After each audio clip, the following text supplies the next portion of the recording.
Howdy, guys. Welcome back to the RedAss podcast. It is Monday, December 4th. We've made it to December. And if anything is certain about December, things get crazy in the college football world at the start of December.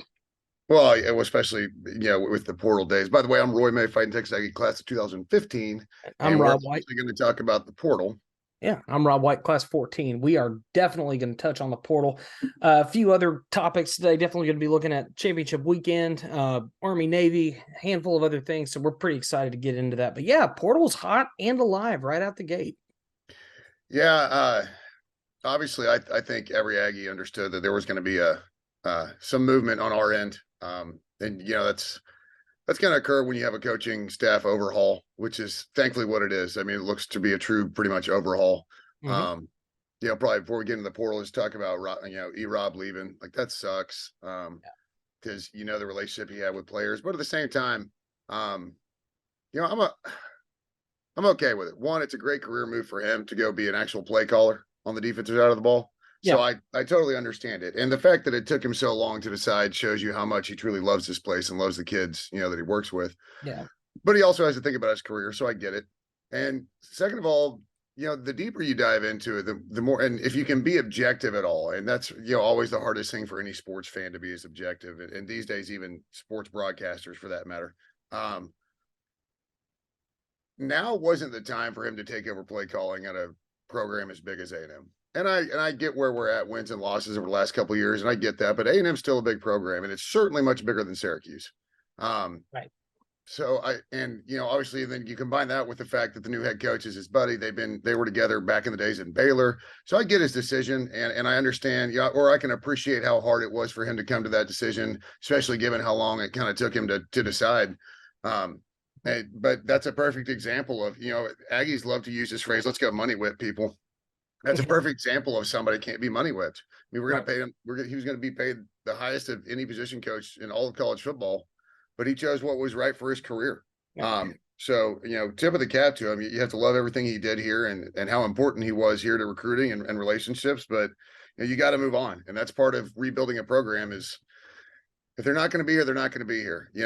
He's not one of those good riddance kind of guys. You'd love to keep him around, but the reality of keeping him around and a defensive coordinator position is probably a little tough. Maybe co-DC if Elko was going to have his hands on it, but I think what we found in the short period of time that, the reports, everything have been coming out about Elko, he's much more of a manager. So when he hires a defensive coordinator, he expects the defensive coordinator to call plays. Right. And that's exactly what you want a play caller, and you want a guy that has experience of play calling. So I completely understand, maybe not necessarily going. I mean, I'm not sure. I know we offered him, which I think is a great deal. But at the same time, as we go forward, I think the thing, as we move into this next round, we just got to keep driving our feet, go get the right guy. Well, and you have to be able to trust Elko to do that. Yep. And so, from a defensive coordinator and offensive coordinator standpoint, I thought it was interesting that he hired the defensive line coach from Florida. What's his nickname? Coach Chaos, Coach Spears, something like that. And I believe they've been together before. And I know that some Aggies are scratching their head. They're like, man, this guy's been fired a bunch lately. And honestly, if Elko wants him, you just kind of have to bite. Well, and this may be hard for internet board warriors, but bite your tongue and let it play out. Well, have a little faith, right? You have to. And honestly, it doesn't matter if there was another coach that you liked. Like, you don't have to get on board and buy into somebody that you didn't want. But there's like you spewing out just filth on message boards, about how you don't approve anything. I'll tell you what, the next time that you're a head coach of a major Division I college football program, you can make whatever decision you like. But in the meantime, I think you have to, if you're not all in on this hire, you have to give him time anyways. Like, let him prove you right then. Fine. And then you can just come back and say you were right, and you can bump your own thread from 4 or 5 years, ago and show everybody how right you are and get whatever points whatever social currency that gives you in your life. Yeah. Well, and the amount of people that you're seeing that are like just jumping off the boat, even on like Twitter and other places. I mean, it seems like it went so like very excited about the hire to people being like, oh, we have to all abandon ship. This is a natural part of a hire. When you hire a brand new coach, there's going to be a lot of movement. There's going to be a lot of transfers. There's going to be a lot of pain. lot of pain. Guess what? Right. We're built on pain. We know what we're doing here. Yeah. If you can't accept that we're built on pain, go find another team to cheer for. Yeah, well, I think that's probably one of the biggest parts is you have to be able to step back and realize that no matter who was going to be hired, this was going to be a painful process, but it has to happen because you can't just keep accepting mediocrity. Right. So here we are. We're still waiting on coordinator positions, and I saw, we've got a couple of dudes enter the portal. Now Walter Nolan hasn't officially entered, I don't Right. believe, but he announced he was. Yeah. No. But they also, there was somebody interviewed him, or he's got a soundbite or something. It's A&M is absolutely still in play. All these people that are running for the hills in their first post is fine, good riddance. We don't need you anyways. Like these kids could come back. Oh, Entering your name in the portal doesn't mean you're leaving. Right. We've seen that happen before. I mean, with very prominently, like Leon O'Neal Jr., same deal. Like that's a very prominent part of the game. Just because you say you're going to enter your name in the portal doesn't mean you're going anywhere. Well, and you can enter your name in the portal officially, and you may still end up getting recruited back. And that's kind of what we're seeing now. And what you see in today's landscape of college football when you have, with NIL, obviously, and when you have a coaching staff change, you've got to re-recruit these kids. And so where I think you have some of the leg up is just, and I think Nolan even alluded to it about how he thought Elko was a great hire, but he just wants to know what's going on with OC and DC, as do we all, right? And so, he may put his name officially in the portal, and then we hire a dude that he's like, oh yeah, hell yeah, I'm playing for this guy. I'm coming back to A&M. Right. Or we hire a guy and they've got to do some work. And, the biggest thing we always say every year, what are your biggest and most important recruiting jobs is keeping the players you have. Right.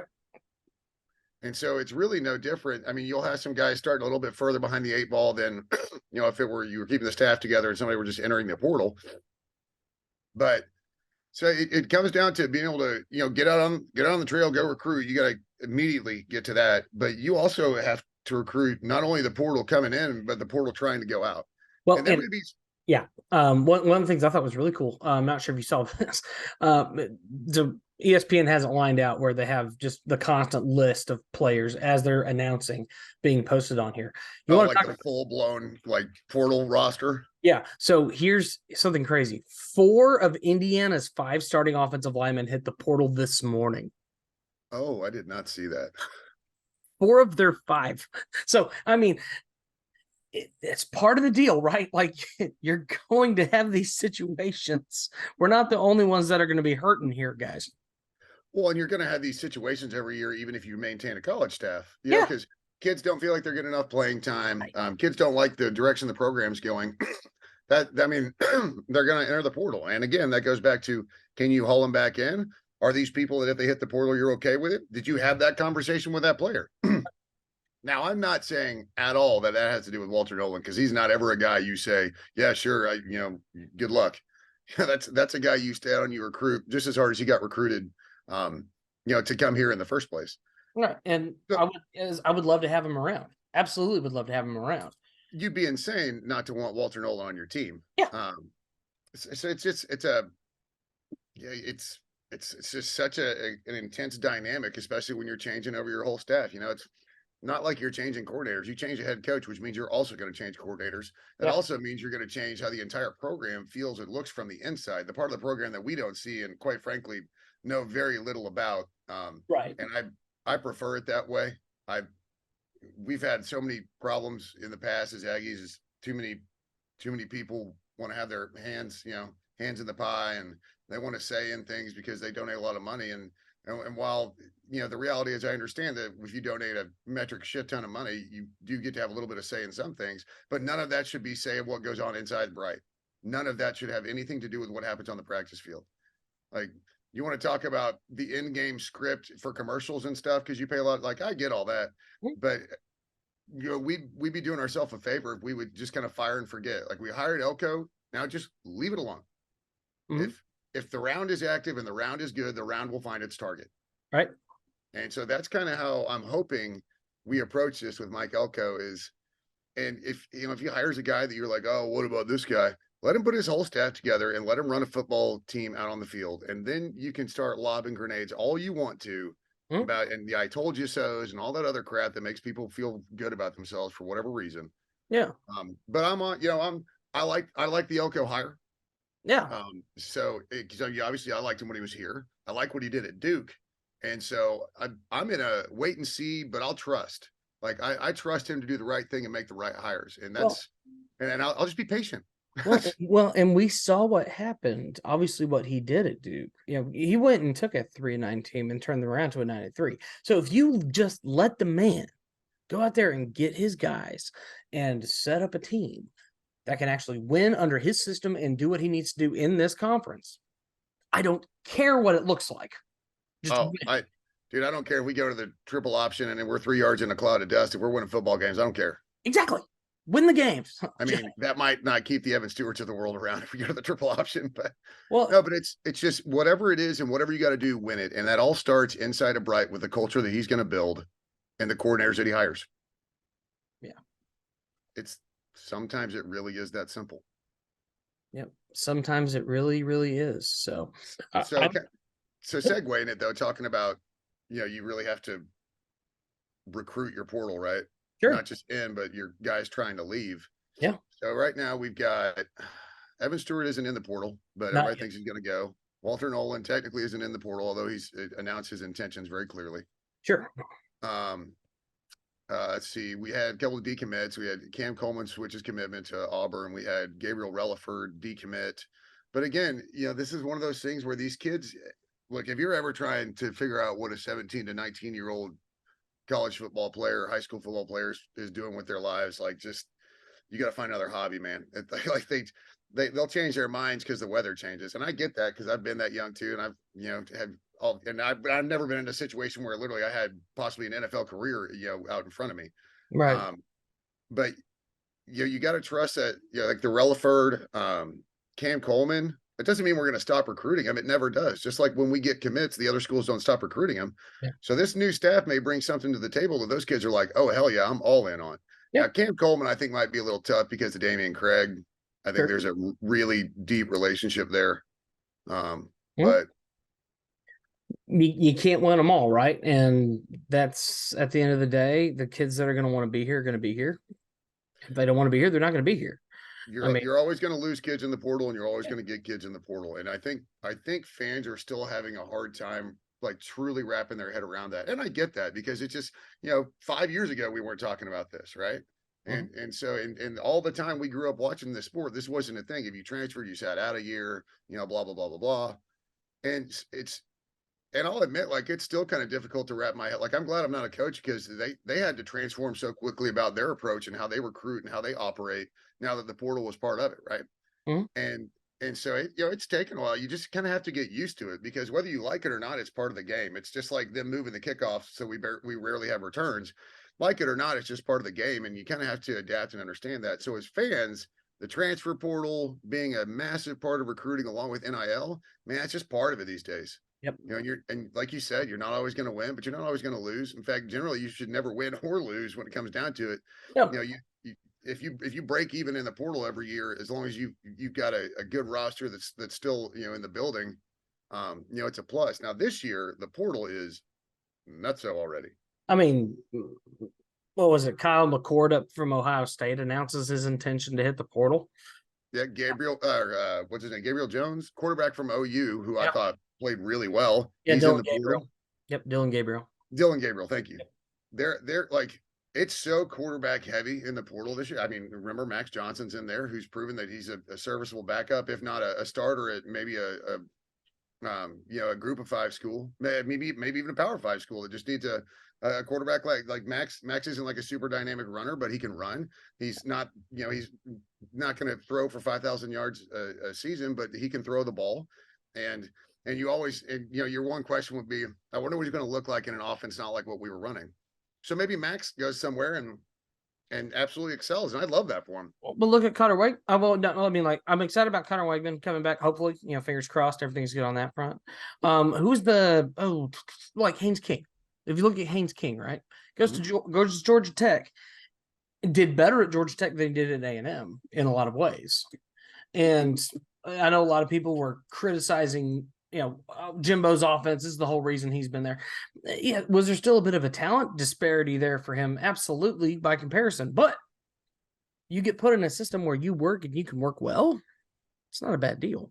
Well, I think that was a perfect example because, quite frankly, if you can make Georgia Tech's offense look good, you're probably pretty talented. Like that's just Georgia Tech hasn't been good. If outside of a random here or there, Georgia Tech isn't the kind of team you expect to go out and win 10 games a year. No, not at You, all.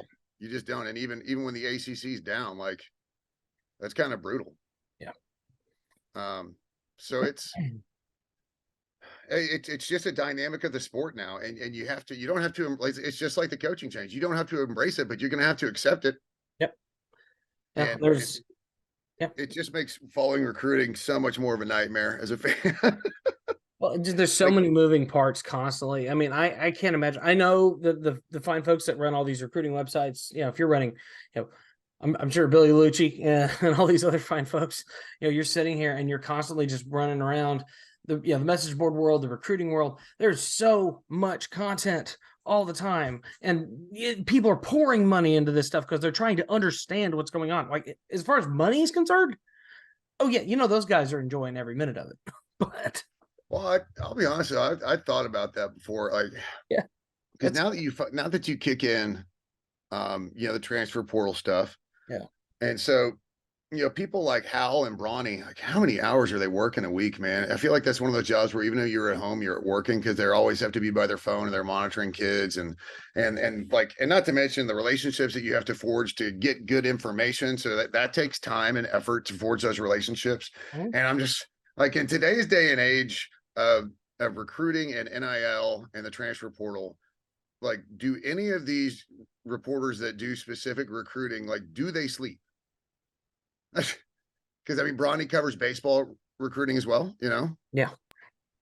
So I mean, Hop does the basketball recruiting, and Right. basketball's it's a whole thing. So it's amazing they're able to keep up with it and forge these relationships and maintain good information. Now, granted, we're not talking about all the sites either. Not all of them are worth a crap, quite No. frankly. But I've always been impressed with what Hop and Hop too and Jason Howell and Bronny do over TexAgs, just because Sure. it's if you think about the content if you're a TexAgger, you think about the content you consume. And so this is really, any school that has a major forum like Tiger Droppings or whatever. Yeah. You think about the amount of content that you consume if you're on there on a daily basis reading articles, and if you keep up with recruiting, you think about it. If you ever like sit back and think about how many like recruiting nuggets and articles and interviews and all this other stuff that you read and you consume and like look back and think about how much it is and how much work it is to put all that together. So there's certainly a lot of money to be made in that industry because you have to be so plugged in to be right. Because I mean, you could make a little bit of money and be wrong all the time. There's a handful of sites like that. A ton of them, plenty of them. But again, and this goes back to what I was saying though, and Mike Elko understands the importance of a portal. And if you've coached at Duke, I would assume you absolutely have to understand the importance of the portal. Right. And that was part of how he turned that program around quickly. Mm-hmm. This isn't a turnaround, rebuild from a roster standpoint job. No. This is a rebuild the culture hire. It is. Like culture and system. And so he's inheriting one hell of a roster. And assuming that he is as active in the portal and maintains his understanding of how important the portal is, and there's no reason to think he wouldn't. I think you have to, again, you just got to let this play out. I don't care if he's your guy or not. You didn't get to make the hire, so it doesn't really matter if he's your guy. Exactly. So, I mean, at this point, go out, fulfill the needs that we need to fulfill, right? We got to go out there and get those parts and pieces taken care of. And the best way to do those, get your hires. Yeah. We know exactly who we have, who we're working with, who the kids are going to be excited for, and see what happens, right? I mean, that's all I can ask for as a fan. At this point, I just want a lot of stability in terms of our structure, where we're at, and then we go from there because we are at the turbulent point. Well, and yeah, I mean, this is obviously not your most, but if you think about it though, by pulling the trigger when we did, now we're at the portal. We already have a coach. It's true. So, we do have a head coach. So you have managed to hopefully dodge some of the heat rounds kind of inbound. Yeah. But I will say I would like to see an OC and a DC hire sooner rather than later. I agree. I was hoping to have them by by today. But at the same Yeah. time, if we do have them within the week, while people are still trying to figure it out. Well, and it's, it's also possible that, if Elko is the kind of guy who keeps everything in the program super close to the vest and he doesn't want to tell anybody, maybe he's got somebody that's just waiting to literally sign the contract, and he's let a couple of people know. I know Billy sat down with Connor Wegman the other day, and Connor's like, I'm at a 10 out of 10 with Elko, man. I'm excited. That's exactly And what we want to hear as well, fans. that's music to every Aggie's ears, to be honest. And I think what's fun is, the quarterbacks you have coming into the next recruiting class, and then what we kind of saw out of Henderson. Yeah. There'll be a fun quarterback competition, and quite frankly, Sure. when you have a new coach, it truly is an open quarterback competition when you have a new head coach. Yeah, especially when you're trying to figure out what is going to be the strategy going forward as far as the offensive scheme, and that's true across all three phases. That's definitely important to know. So yeah, I'd like to see coordinators sooner rather than later, and then obviously they can start filling in their staff. I was surprised though, because I get from a management standpoint, like my thought when you're a head coach that's more of a manager is you hire your coordinators and you let them fill out their staff, right? right. Like, I'm going to trust you to fill out your staff, maybe with some some supervision, like we're not bringing that guy in kind of thing. But, I would assume very little of that, but I don't know how hands-on he is from a management standpoint, because your coordinators are basically, you have the president, and you basically have your two vice presidents. That's really what they are. So you should have at least you should have a little say in what they're thinking about filling out their staff. But at the same time, you have to show them the trust. Like, I hired you to do this, and I trust you're going to do a good job. Okay. Maybe I just have a couple of red flag hires. If the names come up, I'm just going to flat say no. Right. But I was surprised that we hired a defensive line coach. Sure. Like without a defensive coordinator. I was a little surprised, just because, like I was saying, you kind of expect the coordinator to fill out the staff.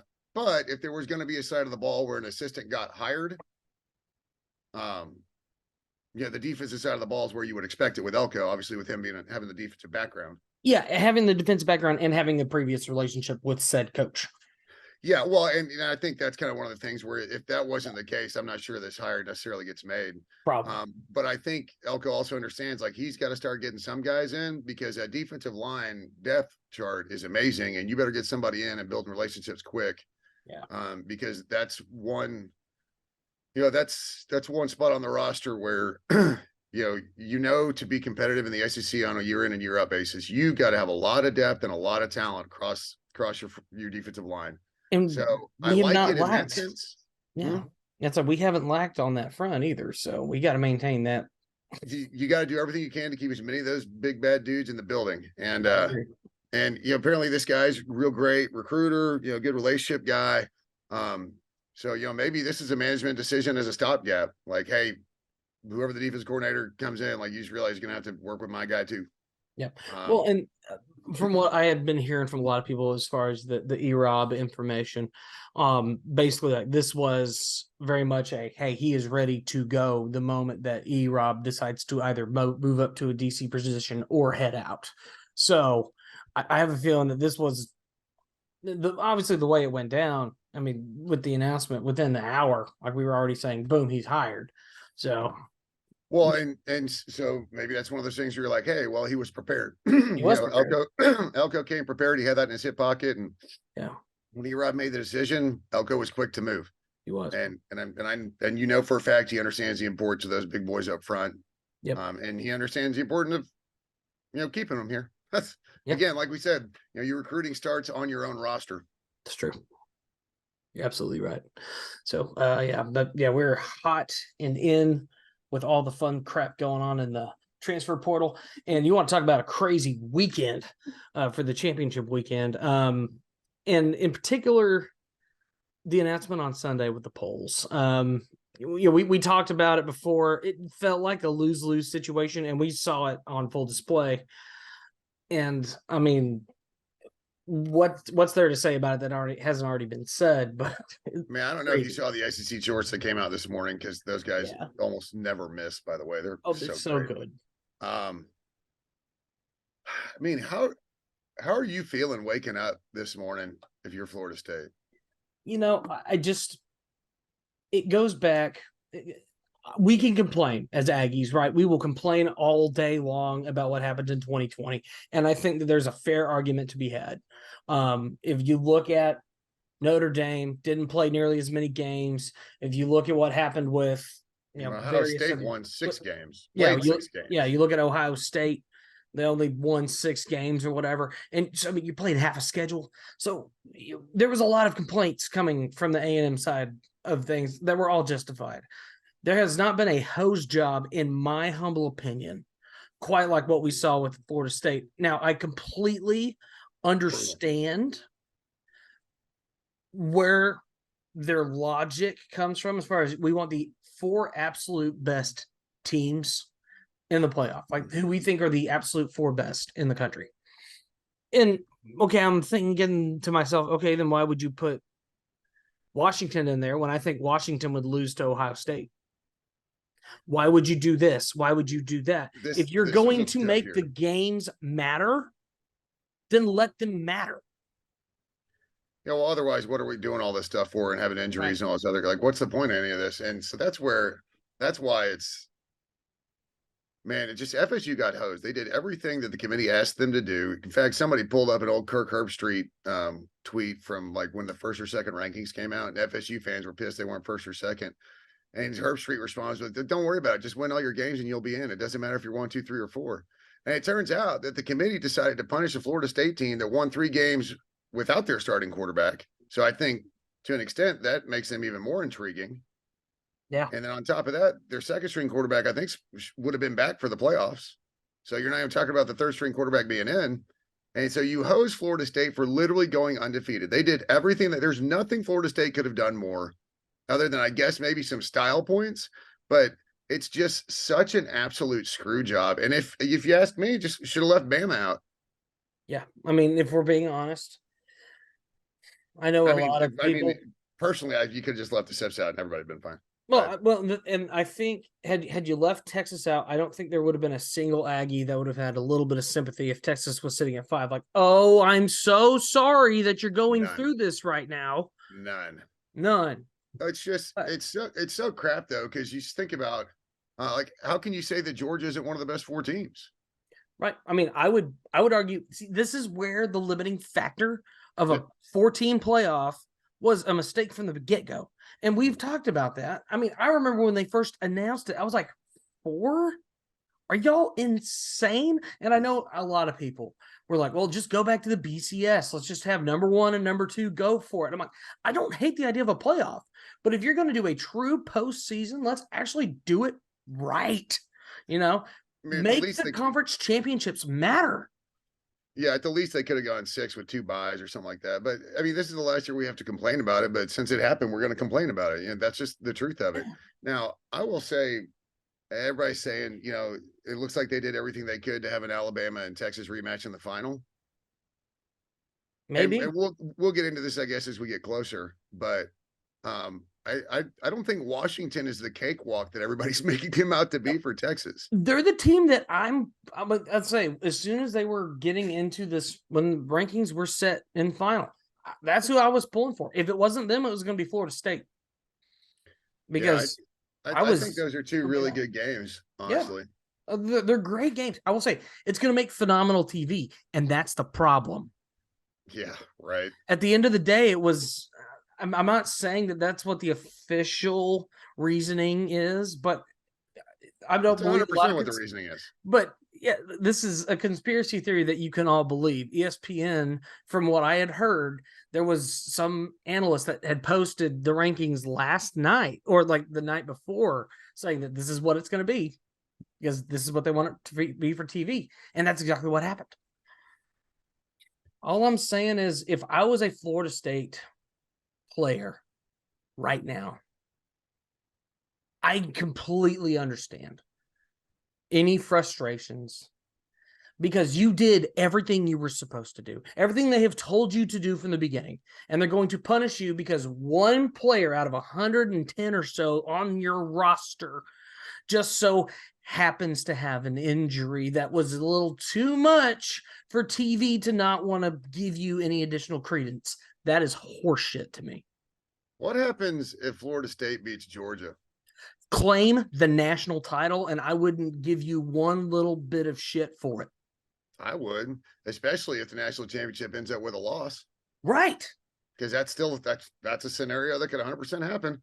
I mean, well, and I know it's, you know, it's similar to obviously what happened with UCF, and I get it. I totally understand that people would be like, "Oh, you're Florida claiming State, the national title." Florida State did it in the ACC. UCF didn't. No, they did it in the ACC with an injured quarterback, too, right? I mean, it's insane. It just, I do not, and I feel so horrible for the rest of that roster, because, like, where's the logic there, man? Do you see? I don't know if you haven't seen it. There was a tweet the injured starting quarterback put out. He's like, "I wish I'd broken my leg earlier." Like, they unintentionally just put all of this on him. Basically, the committee basically said it's your fault for getting hurt. That's why FSU's getting. It's like all your buddies are screwed because you got hurt. That's really what the committee said. That's it. That's exactly what they said, and that's such a horrific precedent to me. Oh, it's terrible. That's terrible, because I mean, you can't imagine the poor guy, how much he is shouldering right now because of the amount of pain that, you know, he's feeling, and for his team letting down his team because he got hurt. That is completely unfair to that poor young man. That is horrible. Bonkers. Cannot believe that. It's such doo-doo, man. It is. But again, it's been hashed out so many times. I just think there's no good way to split it. I'm so looking forward to the 12 team next year. I think, you know, when you start talking about teams 13 and 14 next year and they're complaining, I don't care anymore. Well, that's exactly what I was having a conversation with my buddy Matt last night. You know, we were talking, and I said nobody is going to give a damn about 12 and 13 griping versus 4 and 5, because 4 and 5, those are conference champions. Yeah. In Power 5 teams. Now, starting next year, right, there's really not a true Power 5 anymore, right? Because Pac-12 is gone. You know, and so like the big three. Yeah. Which is pretty much going to make up half of your playoffs when you think about it. Probably, because you'll have your champions. And if you ask my opinion, I don't necessarily agree with. Well, you'll get 4 you'll get 4 of them, you know, Big 10, ACC, Big 12, SEC. Big 12 is going to get a slot, man. Yep. Unless the champions like 8 and 5 or 8 and 4. Well, and I think I like the idea of like the top 4, and I know they probably won't do it. They'll just do it off a straight ranking. But if you ask my opinion, I think the top 4 should be the conference champions. You've earned a bye by winning your conference. And then everybody else is going to be at-large bids in those other rounds. You know what they should totally do, just to be jerks, and it makes no sense, which is why I think it could possibly be on the table. Once you have your top 4, which, like you said, they should be conference champions. So I don't think there's any. Just make the 4. Then put those 4 balls in a bowl, and they just get seeded by a draw. Yeah. We're not going to talk about strength of conference. You're just going to be the 4 seed because that's when I picked out your ball. Like, let's just say, like, just throwing it out there for fun, right? Let's just throw it out there for fun. Let's say like a 9 and 3 Iowa takes down Michigan in the Big 10 title game. You're a top 4 seed. You've earned that. You're in the pot because you got into the top 4. I think that is completely fair to me. And then imagine that 9 and 4. They pick out the ball and it says Iowa, and they pick out the other one. It says 1 seed. Sorry, you earned I just want chaos. Yeah, I'm all about chaos. Chaos is fun. You know, we like it. There's a reason why so many people go in time and time again with March Madness. Those first couple of days of March Madness are incredible because there are so many teams that have no business beating that Duke or North Carolina or that Kansas or that whoever, and they find a way to do it, and people flip. I love that aspect of the sport of basketball, and I understand the talent disparity of a full football roster versus another full football roster is very different than basketball, but at the same time, the resources from a small basketball school versus one of these blue bloods of basketball, it's a big disparity. Well, and don't get it twisted either. Me rooting for chaos doesn't mean I was rooting for FSU to get left out. That's different because they earned it. They absolutely earned it. You're right. So it's tough. I mean, I personally think you just leave Bama out and be done with it. I think Bama being left out is the most logical thing that could have happened.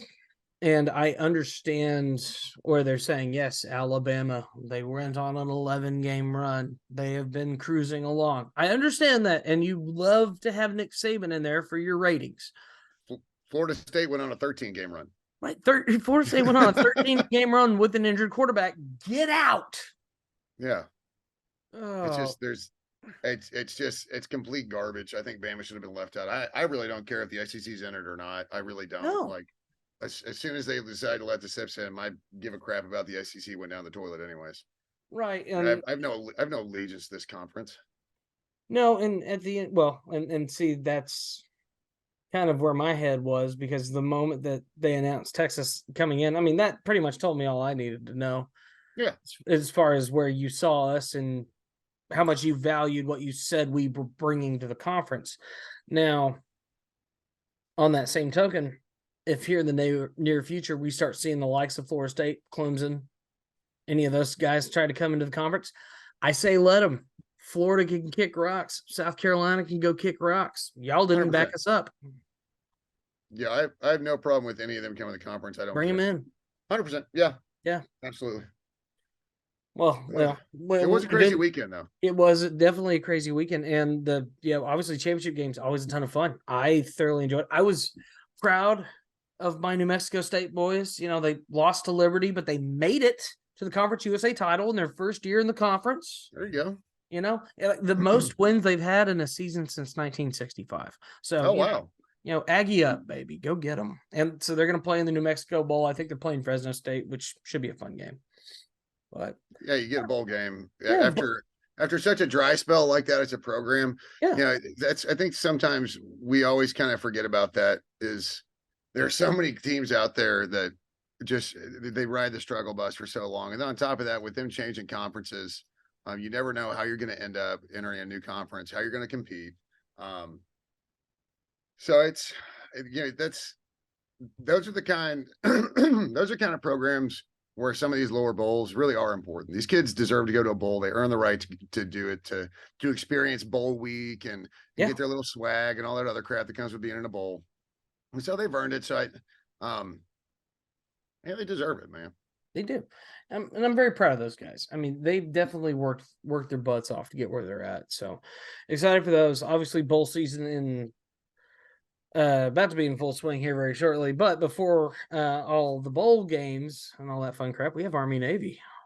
There is one game left, and I say this every year, and I'm thrilled that it's always the last game. I think it just helps with viewership. I think a lot of people watch the Army Navy game, even if they just kind of put it on in the background.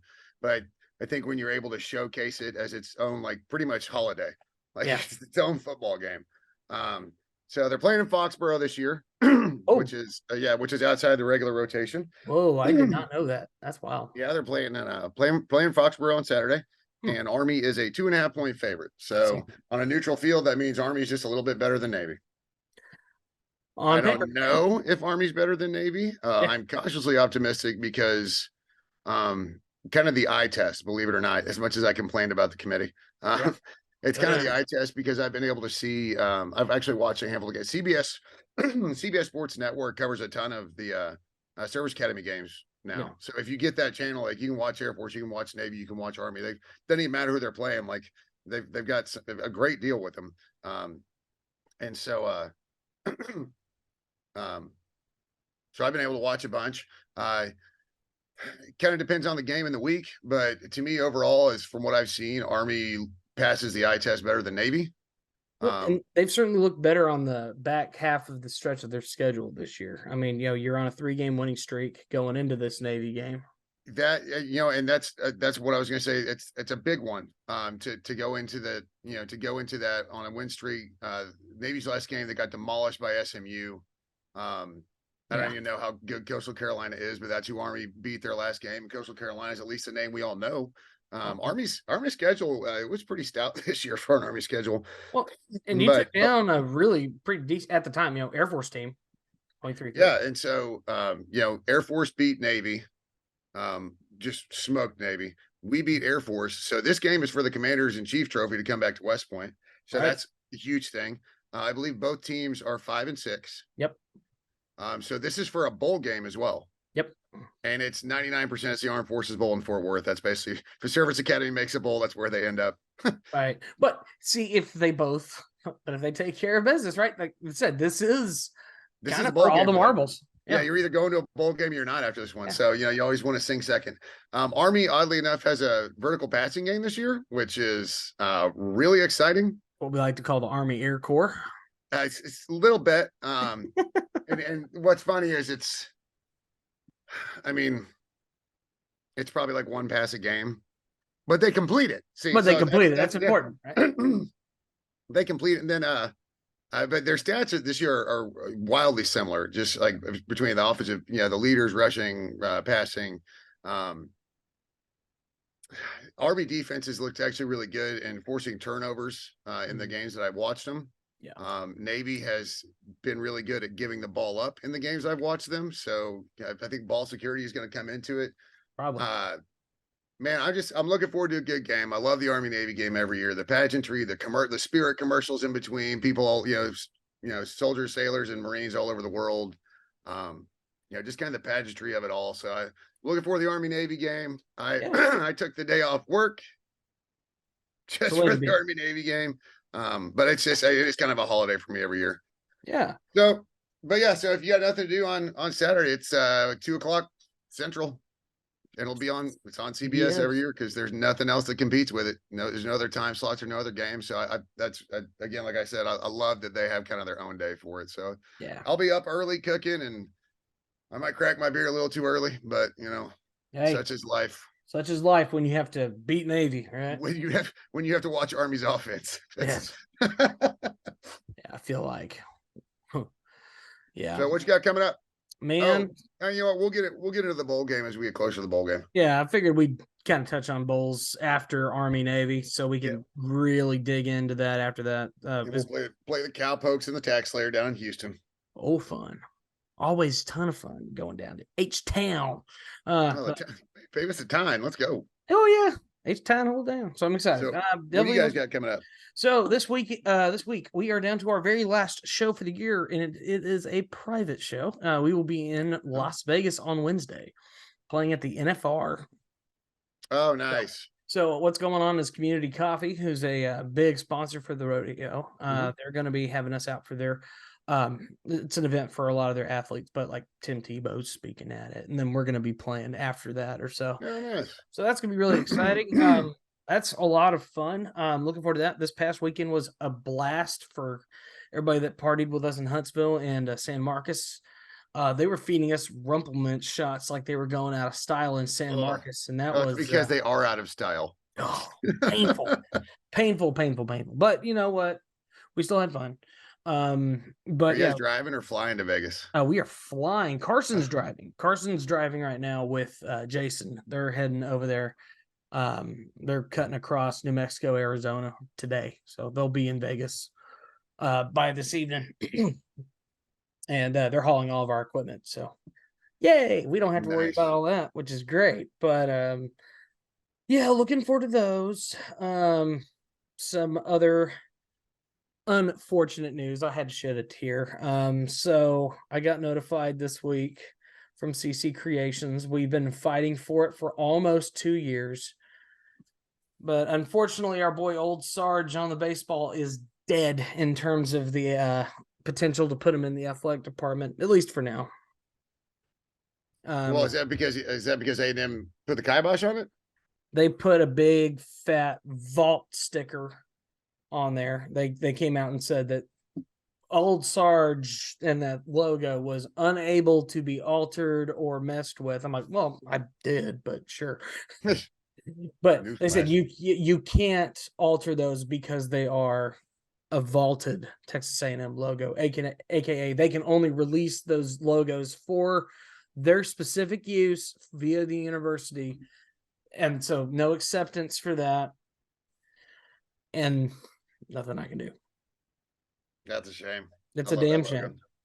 He's my dude, man, and that was gonna have to get you a bootleg T-shirt company. Yeah, let that go for about 3 weeks until it gets slapped with cease and desist.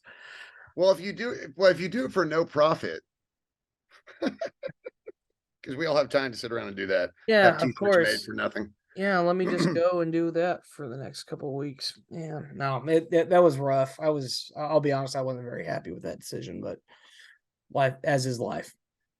Well, A&M does have quite the trademark and logo department, so Don't they? Anyway, we'll hey, if there's any A&M officials listening to this, I love y'all. I love the school. Let old Sarge go to baseball for the love of God. Anyway, right. so it is what it is. Unfortunate, but yeah, we're gonna be wrapping up the year with those shows. That show, Carson's got a few more acoustic ones. I'll be posting about all that. Actually, as soon as I'm done with this and we get everything uploaded, I'm gonna be sitting down and making a show poster for it. So we're gonna be putting that out to Instagram and elsewhere. But yeah, if you don't already follow us on the socials, please go follow us on the socials. Didn't you have a show with your other band over the holidays, or am I Not yet. We're mental? we're still trying to lock down a few Oh, little okay. things here and there For because some reason I was thinking y'all did. so I'm looking forward to that whenever y'all kick it off.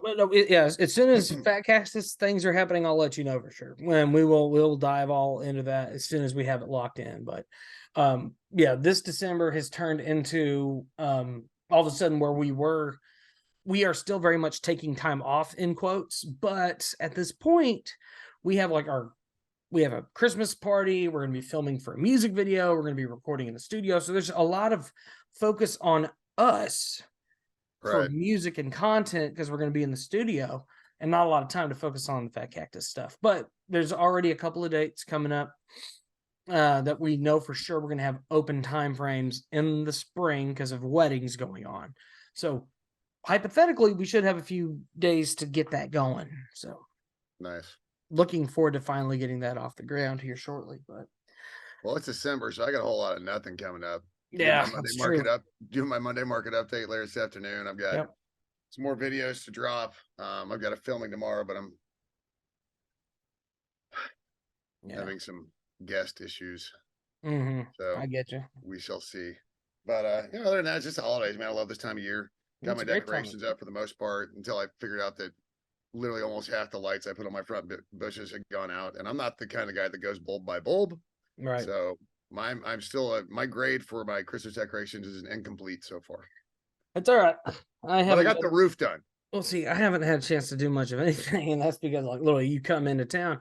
I get back in yesterday, had a chance to breathe for a minute. I'm turning around doing this podcast, then going to be doing more content, and then we're hitting the road. So I'm going to be gone until Friday. It's never a dull moment around these parts. Hey, but you're getting work in, man. We're getting our work in. And we're going to be in Vegas. It's hard to complain about. Yeah, we're going to be in Vegas. I just pray that we all come back in one piece because I have a feeling that knowing a few members of our particular outfit, we might lose somebody and never see them again if we're not careful. So that'll happen in Vegas. Yeah, I got Vegas coming up next June for bowling nationals, so I hear you. That's exciting. So we're smart enough to stay off the strip though. So yeah. Anything else fun coming up this week? That's it, man. Just working. All righty. Well, working for the man, getting ready for Army Navy. That's right. Well, you guys, I hope you guys have an absolutely wonderful rest of your day. My name is Rob White. This is Roy May across from me, and we are the RedAss Podcast. Thank you so much. Have a great rest of your day. Gig 'em. Go Army, beat Navy. Beat Navy. Gig 'em.